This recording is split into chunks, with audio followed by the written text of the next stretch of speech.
शिव महापुराण पांचवें खंड का पहला अध्याय। सूत जी बोले, हे सोनक, नारद जी ने ब्रह्मा जी से कहा, हे पिता, अब आप मुझे वह बताइए कि सदाशिव जी ने दैत्यों का किस प्रकार नाश किया। ब्रह्मा जी बोले, हे नारद, जब स्कंदे ने तारकासुर का वध करके देवताओं को आनंद प्रदान किया, उस समय ताड़िमाली, तारकाक्ष तथा कमलाक्ष नामक तारक के तीनों पुत्र कठिन तपस्या में प्रवृत्त हो गए।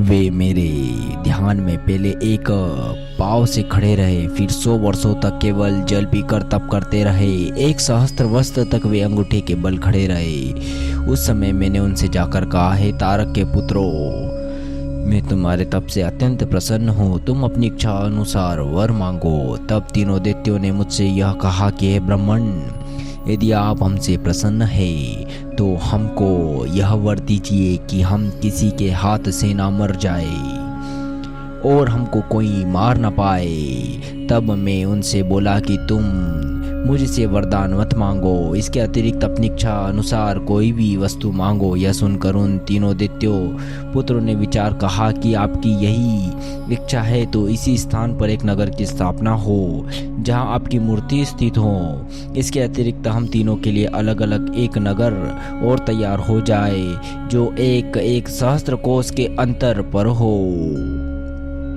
वे तीनों नगर हर प्रकार से समान हो। जो कोई उन तीनों नगरों को एक ही बाण से नष्ट करे वही हमारा वध करने में समर्थ हो।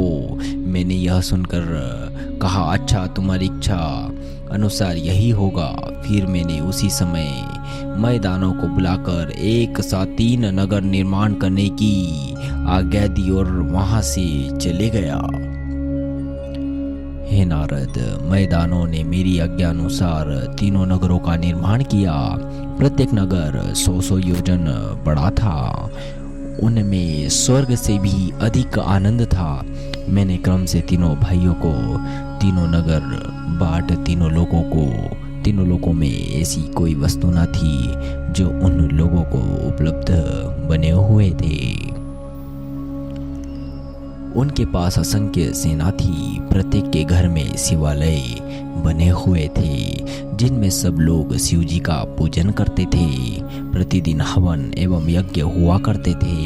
वे तीनों दैत्यों से भी शिव जी के परम भक्त थे। वहाँ यह नियम था कि कोई व्यक्ति बिना शिव जी की पूजा किए भोजन नहीं कर सकता था, क्योंकि उन तीनों दैत्यों ने वहाँ इस बात की घोषणा करवा दी थी कि सब लोग नित्य नियम से शिव जी का पूजन करें। इसके अतिरिक्त उन नगरों में वेद पुराण के मत के प्रतिकूल कभी कोई भी बात धर्म के विरुद्ध नहीं होने पाती थी। वहाँ ब्राह्मण रात दिन शिव के नाम का जप किया करते थे।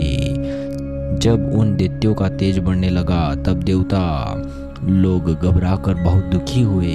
उनके शरीर में जैसे आग लग गई हो। उस समय सब मिलकर मेरी शरण में आए तथा बोले, हे ब्राह्मण, अब सब देवता त्रिपुर के तेज से चले जाते हैं। हे नारद, मैंने देवताओं के ऐसे वचन सुनकर कहा, हे देवताओं, उन्होंने मेरी आराधना तथा कठोर तप करके मुझसे इस प्रकार वरदान प्राप्त किया है। मैं उनको वेद के विरुद्ध कैसे मार सकता हूँ। शिव जी की कृपा द्वारा अनेक प्रकार के आनंद प्राप्त करते हैं। शिव जी के भक्तों पर किसी भी शस्त्र का प्रभाव नहीं हो सकता।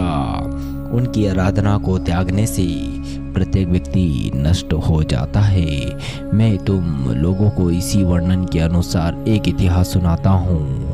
देवता और रावण जो शिव जी का परम भक्त हुआ है, उसका कोई भी वध नहीं कर सका। विष्णु जी का चक्र भी कुंठित होकर रावण का सिर काटने में असमर्थ रहा।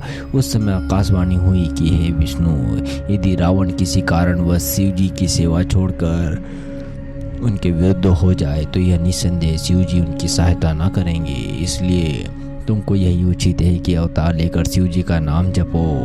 तब शिव जी प्रसन्न होकर तुमको अपना बाण देंगे। तब उसी बाण से तुम्हारे हाथों रावण की मृत्यु होगी। यह सुनकर विष्णु जी ने शिव जी की बड़ी पूजा की। तब शिव जी ने प्रसन्न होकर रावण की उत्तम बुद्धि को नष्ट कर दिया। उस समय विष्णु जी ने भी रामचंद्र का अवतार लेकर शिव जी की तपस्या की तथा शिव जी ने वह बाण प्राप्त किया जो प्रलय करने वाला था। इस प्रकार उसी बाण द्वारा रावण का वध करके उन्होंने सीता माता को प्राप्त किया। इसका तात्पर्य यह है कि हम सब मिलकर शिव जी के शरण में चले, उनके चरण पकड़कर उन्हें प्रसन्न करें तथा उनकी महिमा का वर्णन करें। यह निश्चय कर मैं समस्त देवताओं सहित शिव जी के पास पहुंचा। हम सब ने पग पग पर जय जयकार तथा बड़ी स्तुति की और यह कहा, हे प्रभु, जब जब देवताओं पर कोई संकट पड़ा है तब तब आपने ही उनका दुख दूर किया है। अब आप हम पर पुनः दया दृष्टि कीजिए। दूसरा अध्याय। ब्रह्मा जी बोले, हे नारद, देवताओं ने शिव जी से कहा, हे सदाशिव, आप हमारे दुखों को दूर कीजिए। इस समय दैत्य ने देवताओं पर अत्यंत दुखित माहौल को अग्रसर किया है। दैत्यों ने अत्यंत बल एवं तेज प्रताप कर हम सबको बहुत दुखी कर रखा है।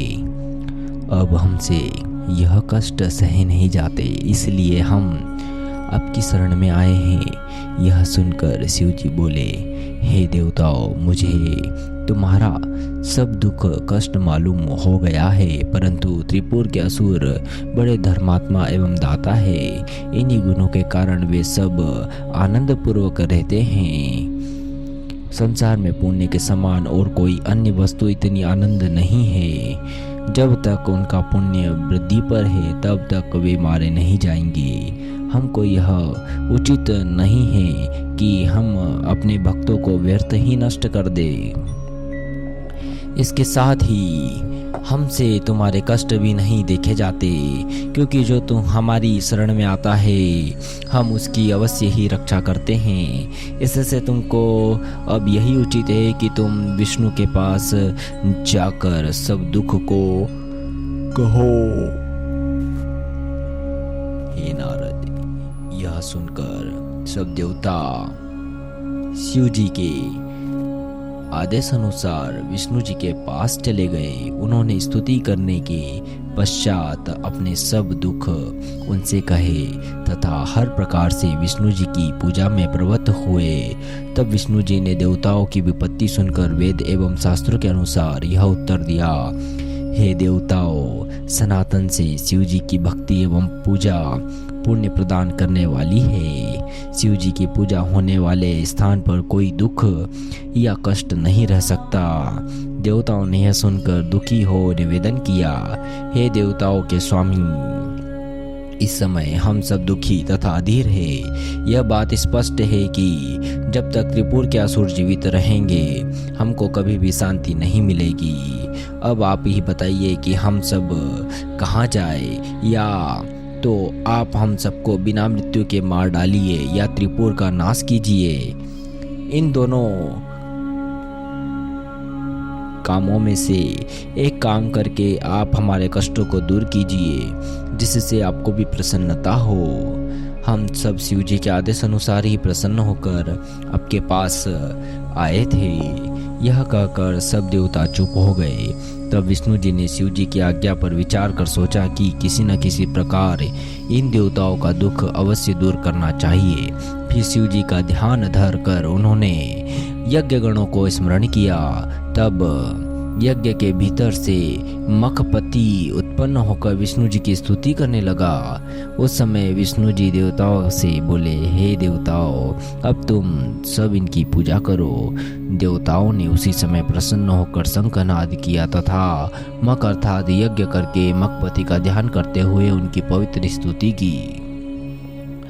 तब मकपति प्रसन्न होकर विष्णु जी की स्तुति करने लगे। उस समय विष्णु जी ने देवताओं से कहा, हे देवताओं, त्रिपुरासुर तुम्हारे ऐसे प्रयत्नों द्वारा ही मारे जा सकते नहीं हैं, जिसके दर्शन मात्र से ही पाप नष्ट हो जाते हैं। मकपति उनका क्या कर सकता है? वे शिव जी के वरदान द्वारा ही संसार में सबसे अधिक आनंद भोग कर रहे हैं। हे देवताओं, संसार में ऐसा कौन है जो शिव जी के भक्त का विनाश कर सके?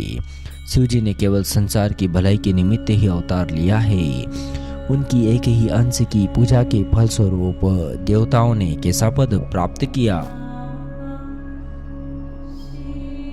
इसे तुम जानते हो। ब्रह्मा जी ने भी उनकी सेवा करके ही यह पद पाया है तथा मुझको भी पालन करने की शक्ति तथा बड़ाई उन्हीं ने प्रसन्न होकर प्रदान की है। इसलिए हम कहते हैं कि त्रिपुरासुर केवल शिव जी की पूजा करने से ही मारे जा सकते हैं। हे नारद, विष्णु जी ने यह कहकर समस्त देवताओं सहित शिव जी के पूजन का आयोजन किया। उसी समय 1 करोड़ पार्थिव लिंग मिट्टी से बनकर प्रथम प्राण प्रतिष्ठा एवं आह्वान कर पश्चात उनकी अक्षत, चंदन, सुगंध, पुष्प एवं बेलपत्रों से पूजा की। इस प्रकार विष्णु जी शिव जी के ध्यान में मग्न हुए। तब शिव जी के प्रसन्न होने से त्रिशूल, गदा आदि लिए हुए असंख्य भूत प्रेतों की सेना प्रकट हुई। उस समय विष्णु जी ने उन्हें देखकर यह कहा कि तुम सब तुरंत त्रिपुर का नाश कर दो, अर्थात तीनों नकरों को जलाकर भस्म कर डालो।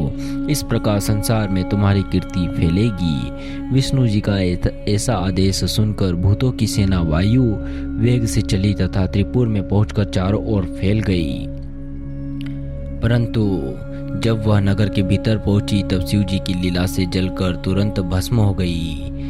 हे नारद, जिनके मन में शिव जी की दृढ़ भक्ति है, उनके निकट संकट आकर स्वयं ही नष्ट हो जाते हैं। देवताओं ने यह हाल देखकर विष्णु जी के पास जाकर सब वृत्तांत सुनाया तथा वे सोचने लगे कि किस उपाय से त्रिपुर का नाश किया जाए, क्योंकि अभिचार अर्थात हठ धर्मी से भी शिव जी के भक्तों को नष्ट नहीं पहुंचाया जा सकता।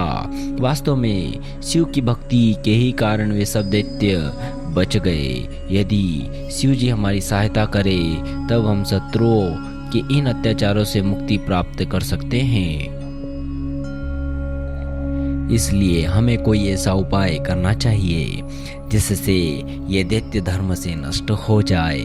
उसी स्थिति में शिव जी स्वयं ही उनको नष्ट कर देंगे। विष्णु जी ने यह विचार कर देवताओं से कहा, हे देवताओं, अब तुम सब लोग अपने घरों में जाकर शिव जी के नाम का जप करो तथा दिन रात पार्थिव पूजन करके उनकी स्तुति करो।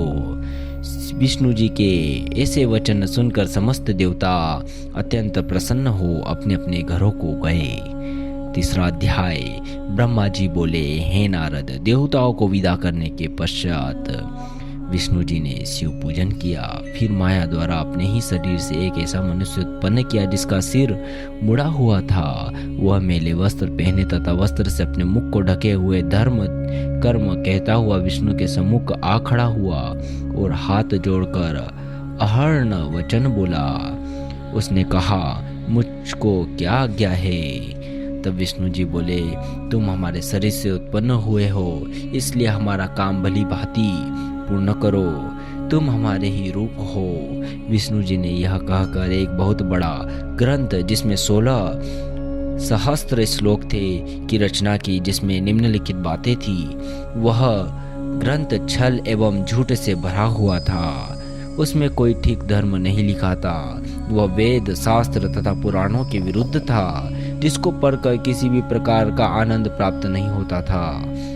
उसमें वेद, पुराण एवं शस्त्रों की बहुत ही निंदा लिखी हुई थी। उसमें वर्णाश्रम धर्म का भी बहुत खूब खंडन किया था, जिसके अनुसार चलने से नरक में स्थान मिलने में कुछ भी देर ना लगे।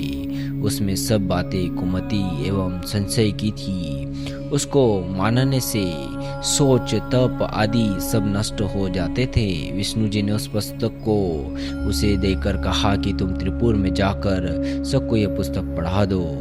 वहाँ के निवासी वेद एवं पुराणों के समान ही सब कार्य करते हैं, इसलिए तुम वहाँ जाकर इस मत का सबको उपदेश दो, जिससे वे सब धर्मभ्रष्ट होकर शिव जी की पूजा करना छोड़ दे।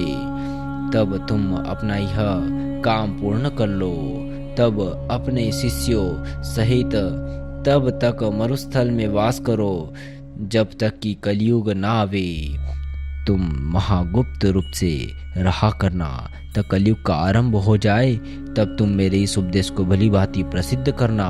तुम्हारा पद निश्चय ही ऊंचा बना रहेगा। हे नारद, मुंडी ने विष्णु जी की यह आज्ञा प्राप्त कर अपने बहुत से शिष्य किए। तब विष्णु जी ने कहा, अब तुम वहां से विदा हो जाओ। हमारा एक नाम अहर्ण है, तुम उसका स्मरण करते रहना, फिर तुमको कोई भय ना होगा। इस प्रकार विष्णु जी के आदेश अनुसार मुंडी अपने शिष्यों सहित वहां से चलकर त्रिपुर पहुंचा। वहां उसने अनेक चेटक दिखाकर बहुत से लोगों को अपना शिष्य बना लिया। वहां ऐसा कोई भी न था जो मुंडी के पास जाकर शिष्य बने बिना अपना पुराना धर्म विश्वास लेकर घर लौटावे।